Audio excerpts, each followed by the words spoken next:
IBN 7 हौसला है।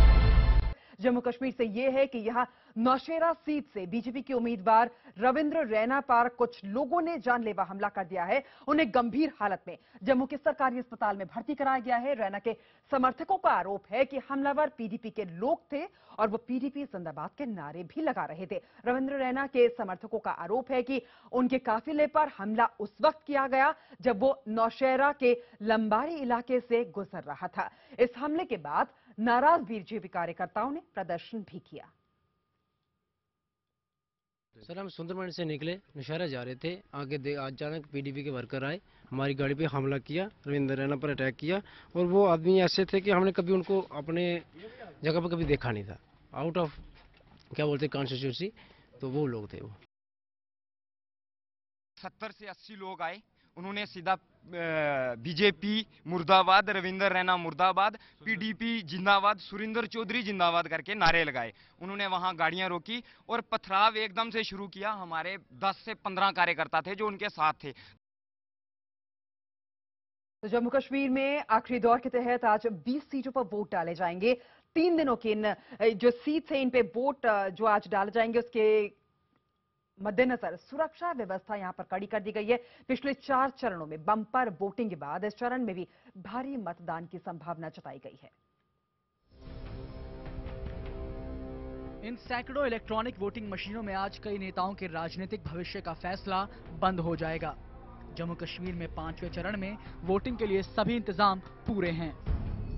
5वें चरण में 20 सीटों पर अलग अलग पार्टियों के 213 उम्मीदवार मैदान में हैं। इस चरण में डिप्टी सीएम ताराचंद के अलावा मंत्री श्यामलाल शर्मा, रमन भल्ला, मनोहर लाल शर्मा, अजय साधोतरा, पूर्व मंत्री लाल सिंह और तालिब हुसैन, पूर्व विधानसभा अध्यक्ष हैदर मलिक जैसे अहम नेता चुनाव लड़ रहे हैं। 40,000 से अतिरिक्त सुरक्षा बलों के जवानों को इस चरण में सुरक्षा के लिए लगाया गया है। ये तस्वीरें हैं जम्मू कश्मीर में चौथे चरण के मतदान की। इस बार के चुनाव में जिस तरह से लोगों ने बढ़ चढ़ कर हिस्सा लिया, उससे अलगाववादियों और आतंकियों को करारा जवाब मिला है। लिहाजा आखिरी चरण में भी ये कहानी दोहराए जाने की उम्मीद है। आखिरी चरण में तीनों सीमावर्ती जिलों में 20 सीटों पर यह चुनाव जम्मू कैंट के गांधीनगर, जम्मू पूर्व, जम्मू पश्चिम, नगरोटा, अखनूर, छंब, मढ़, रायपुर दोमाना, आरएसपुरा, सुचेतगढ़, बशनाह सीटों पर होगा। इसके अलावा कठुआ, बसोहली, बनी, बिलाबर, हीरानगर, राजौरी, कालाकोट, नौशेरा और दरहाल में वोटिंग होनी है।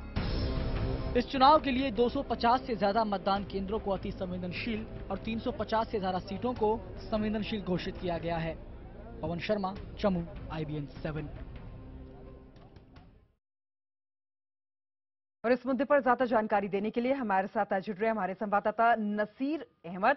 नसीर, मतदान शुरू हो चुका है, आखिरी चरण का ये मतदान है, क्या तैयारियां है वहां पे, क्या रिस्पांस है लोगों का?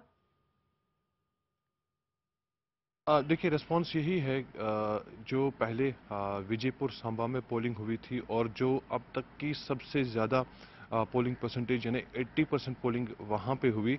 और लोगों का आज यही कहना है कि सुबह सवेरे मतदान केंद्रों के बाहर जो बड़ी बड़ी लाइनें लगी हुई हैं कि उस रिकॉर्ड को वो आज तोड़ देंगे। यानी मतलब यही कि 80% से ज़्यादा इस आखिरी चुनावी दौर में मतदान होने की संभावना है, ऐसा जम्मू के मतदाताओं का कहना है। और इसीलिए हालांकि काफ़ी कोहरा छाया हुआ है जम्मू में, काफ़ी ठंड भी है, लेकिन उसके बावजूद जितने भी मतदान केंद्र हैं सभी के मतदान केंद्रों के बाहर सुबह सवेरे से ही मतदाता लाइनों में लगे हुए हैं और भारी तादाद में मतदान शुरू हो चुका है 20 विधानसभा क्षेत्रों में जम्मू के। चलिए, ये तो आपने जाना कि जम्मू कश्मीर का हाल, लेकिन शलभ मणि त्रिपाठी का रुख करते हैं। झारखंड में भी आज आखिरी चरण का वहां पर मतदान है। शलभ, गुड मॉर्निंग टू यू। लेकिन ये बताइए कि वहां पर क्या तैयारियां हैं?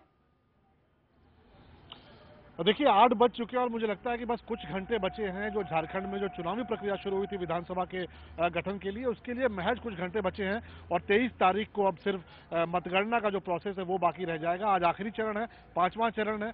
16 सीटों पर चुनाव हो रहे हैं और आपको सीधी तस्वीरें हम दिखा रहे हैं। जामताड़ा इलाका है जहां पर वोटिंग हो रही है। ये पूरा जो इलाका है ये संथाल बाहुल्य इलाका है। एक कम्युनिटी है संथाल जिसका बाहुल्य इलाका है ये। शिबू सोरेन उसी फैमिली से आते हैं, संथाल कम्युनिटी से आते हैं। उनके परिवार की प्रतिष्ठा दांव पर है और आप देख सकते हैं कि लोग सुबह से निकल रहे हैं। काफी ठंड है यहाँ पर, इसके बावजूद जो वोटर्स हैं वो घरों से निकल रहे हैं।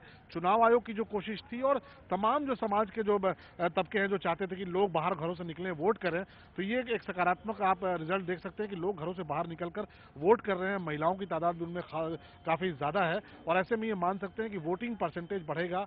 शिबू सोरेन की जो फैमिली है उसकी प्रतिष्ठा दांव पर है क्योंकि मुख्यमंत्री जो हेमंत सोरेन है मौजूदा, वो खुद 2 सीटों से चुनाव लड़ रहे हैं। उनकी भाभी एक सीट से चुनाव लड़ रही हैं।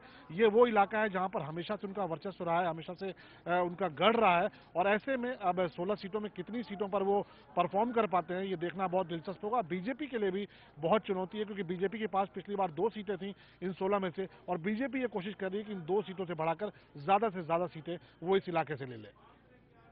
बहुत बहुत शुक्रिया नसीर आपका भी और शलभ आपका भी हमारे साथ जुड़ने के लिए, तमाम जानकारी